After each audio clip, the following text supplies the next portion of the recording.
Sir అందరికీ నమస్కారం అండి. శ్రీ పెద్దిరెడ్డి రామచంద్రారెడ్డి గారు గౌరవ మంత్రి మన రాష్ట్ర క్యాబినెట్లో. ఆయన ఈ రోజున 45 సంవత్సరాల సుదీర్ఘ రాజకీయ చరిత్ర కలిగిన వ్యక్తి, ఎటువంటి అవినీతి మచ్చ ఎరుగని రాజకీయ నాయకుడు, ఈ రాష్ట్రానికి 14 సంవత్సరాలు ముఖ్యమంత్రిగా పనిచేసిన వ్యక్తి, పలు సంవత్సరాలుగా రాష్ట్ర అపోజిషన్ నాయకుడిగా పనిచేసిన వ్యక్తి శ్రీ నారా చంద్రబాబు నాయుడు గారి గురించి అవాకులు చవాకులు మాట్లాడుతున్నారు. ఆయన అవినీతి పరుడని విమర్శిస్తూ ఉన్నాడు. నేను అడుగుతున్నా ఈ రోజున రామచంద్రారెడ్డి గారు, చంద్రబాబు నాయుడు గారిని విమర్శించే నైతిక హక్కు మీకున్నదా అని చెప్పి అడుగుతున్నా. చంద్రబాబు నాయుడు గారి గురించి ఈ రకంగా అవాకులు చవాకులు మాట్లాడే నైతిక హక్కు మీకున్నదా అని చెప్పి నేను అడుగుతున్నా.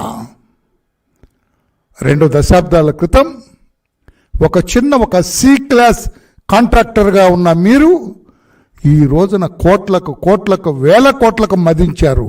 ఎలా సంభవమైంది? ఎలా సాధించారు? మీ నీచ చరిత్ర రాష్ట్ర ప్రజలకు తెలియదు అనుకుంటున్నారా? మీ క్రిమినల్ హిస్టరీ రాష్ట్ర ప్రజలకు తెలియదు అనుకుంటున్నారా?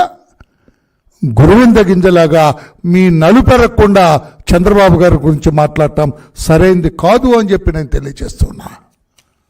ఈనాడు మీరు అవినీతి సొమ్ముతో ఒక పక్క మీ కుమారుడు ఎంపీ, మీరు మినిస్టర్గా ఆ చిత్తూరు జిల్లాలో మీ సొంత సామ్రాజ్యాన్ని ఏర్పాటు చేసుకున్నారు. Your own territory. అక్కడికి జగన్మోహన్ రెడ్డి కూడా ప్రవేశం లేదు. రాష్ట్రానికి ముఖ్యమంత్రి కావచ్చు ఆయన, కానీ మీ ఇలాకాలో మీ ప్రత్యేక సామ్రాజ్యంలో జగన్మోహన్ రెడ్డి గారికి కూడా ప్రవేశం లేదు. అక్కడ పోలీస్ డిపార్ట్మెంట్లో మీ ఇలాకాలో డీజీపీ రాజేంద్రనాథ్ రెడ్డి గారికి ప్రవేశం లేదు. అక్కడ he cannot direct that police. DG అవ్వచ్చు ఆయన అక్కడ పోలీసుల్ని డైరెక్ట్ చేసే స్థితిలో, మీకు వ్యతిరేకంగా ఏమీ చేయలేని స్థితిలో చేతులు కట్టుకొని కూర్చుంటున్నారు. మీ సొంత సామ్రాజ్యాన్ని ఏర్పాటు చేసుకున్నారు. రెవెన్యూ ఆఫీషియల్స్, చీఫ్ సెక్రటరీ లేకుంటే అక్కడ వేరే అధికారులు ఆదేశించే స్థాయిలో లేరు. అదొక ప్రొహిబిటెడ్ ఏరియా. మీరే డిక్టేటర్ అక్కడ. అలా ఏర్పాటు చేసుకున్నారు. మీ అవినీతి సొమ్మును విచ్చలవిడిగా ఖర్చు పెడుతూ అని చెప్పి నేను తెలియజేస్తున్నా. మీ సామ్రాజ్యంలోకి వేరే ఎలా ఎంటర్ అవటానికి లేదు. మీ సామ్రాజ్యంలో ఉన్న పోలీస్ స్టేషన్స్లో ఎఫ్ఐఆర్ కేసు రిజిస్టర్ చేయాలంటే మీ పర్మిషన్ కావాలా? పోలీస్ అధికారులు వచ్చి మీ ఇంటికి వచ్చి ఎస్ అనిపించుకొని వెళ్తేనే అక్కడ ఎఫ్ఐఆర్ రిజిస్టర్ అవుతుంది. చెప్పమనండి. అక్కడ ఎస్పీని కానీ లోకల్ ఆఫీసర్స్ని కానీ చెప్పమనండి. లేదు పెద్దిరెడ్డి ఎవరు, మాకు చట్టం ప్రకారం వెళ్తున్నాం మేమని చెప్పే ధైర్యం ఉందా? అక్కడ రెవెన్యూ ఆఫీసర్స్ మీకు తెలియకుండా ఒక చిన్న ఆర్డర్ పాస్ చేయగలరా? ఒక పాస్బుక్ ఇవ్వగలరా? Revenue officers without your knowledge? ఈ రకంగా ఒక సొంత సామ్రాజ్యాన్ని ఏర్పాటు చేసుకున్నారు మీరు. జగన్మోహన్ రెడ్డి గారు కూడా మీకు కాదని ఎవరన్నా మీకు తెలియకుండా మీ ఇలాకాలో ఒక ఎమ్మెల్యేకి సీట్ ఇవ్వగలరా జగన్మోహన్ రెడ్డి గారు? మీకు తెలియకుండా ఆ ఏరియాలో జగన్మోహన్ రెడ్డి గారు వేలు పెట్టగల, ఆయన కూడా భయపడతాడు. మీ అవినీతి సొమ్ముతో మీరు ఏర్పాటు చేసుకున్న ఈ సామ్రాజ్యాన్ని చూచి. అటువంటి మీరు చంద్రబాబు నాయుడు గారి గురించి మాట్లాడతారా? మీ గత చరిత్ర ఏమిటి?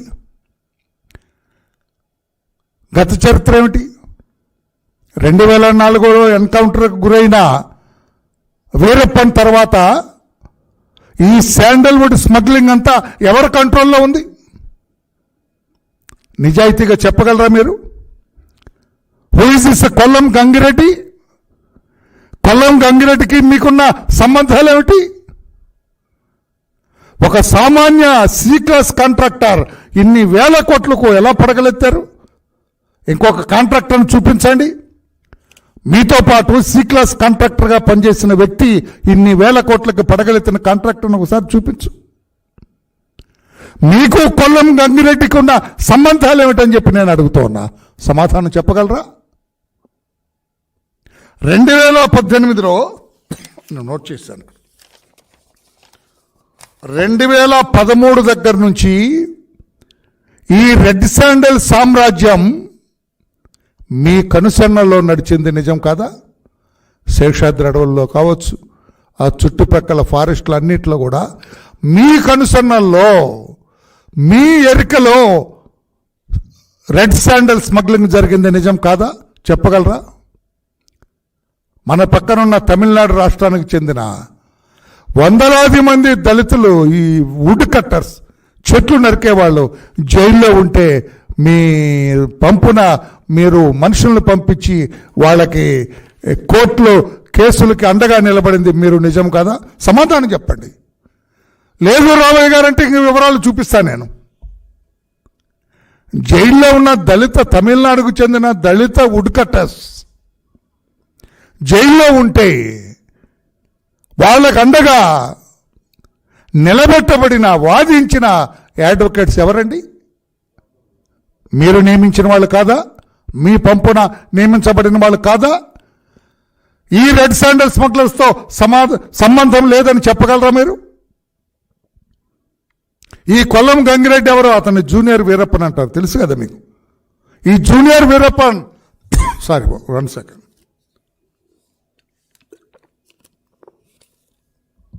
ఈ జూనియర్ వీరప్పన్ ఎవరో నాకు తెలియదని చెప్పగలరా మీరు?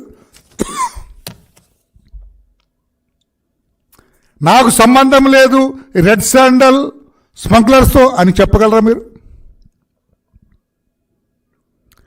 మీ ఆస్తుల గురించి విచారణకు సిద్ధమవుతారా? 2 దశాబ్దాల క్రితం మీ ఆస్తులు ఎంత, ఇప్పుడు ఆస్తులు ఎంత? విచారణకు సిద్ధమవుతారా?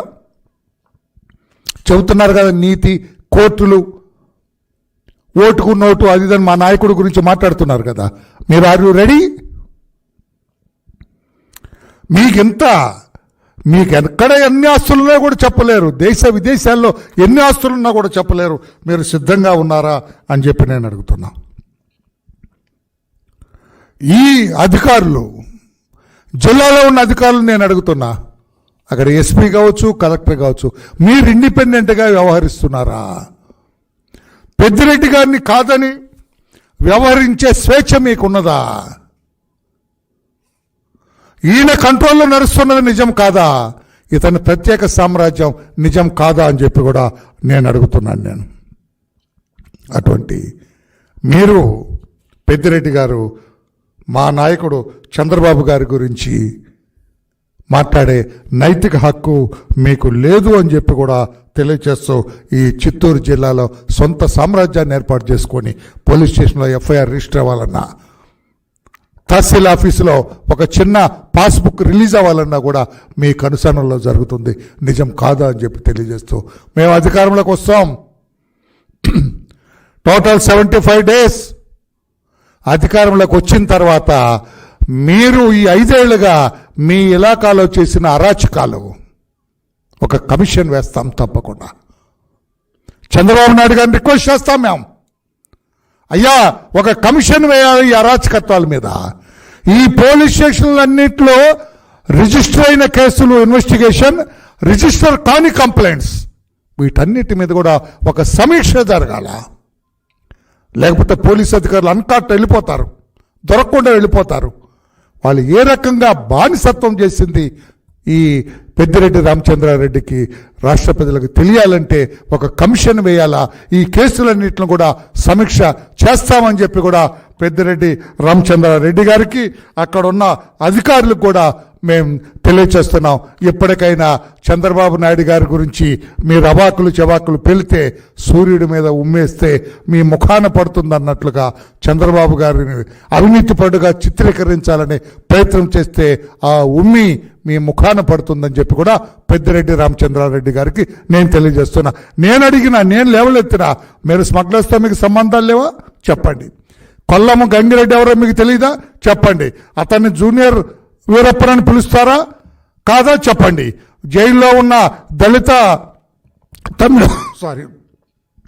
తమిళనాడుకు చెందిన ఈ దళిత వుడ్ కట్టర్స్, చెట్లు నరికేవాళ్ళు జైల్లో ఉంటే మీ తరఫున ప్లేడర్లు వెళ్ళింది నిజం కాదో చెప్పండి. అది this all the allegations against you. అందుకే సామాన్య కాంట్రాక్టర్ నుంచి ఈ స్థాయికి ఎదిగారు. జగన్మోహన్ రెడ్డి లాంటి ఒక అవినీతి వటవృక్షాన్ని కూడా బెదిరించే స్థాయికి వచ్చారు మీరు. మీ ఏరియాలోకి రాడు అతను, తెలుసు మా అందరికీ. జగన్మోహన్ రెడ్డి మీ ఏరియాలో ఎస్పీలను కలెక్టర్లను కూడా శాసించలేడు. ఆ ఎస్పీ కలెక్టర్లు కూడా మా పెద్దిరెడ్డి చెప్పాలండి, మీరెవరు చెప్పడానికి అంటారు చీఫ్ మినిస్టర్ని కూడా. ఆ స్థాయికి ఎదిగారంటే ఎంతటి అవినీతికి మీరు పాల్పడి ఉంటారో రాష్ట్ర ప్రజలకు చెప్పగలరా? అటువంటి గురువింద గింజ లాంటి మీరు చంద్రబాబు గారిని విమర్శించే నైతిక హక్కు మీకెక్కడదని చెప్పి నేను తెలియజేస్తున్నాను. ఒక సామాన్య కాంట్రాక్టర్ ఈ స్థాయికి ఎలా చేరాడో చెప్పే ధైర్యం మీకు ఉందని చెప్పి కూడా ప్రశ్నిస్తూ ఉన్నా. Thank you everybody. Any question on this? You're at liberty to ask me.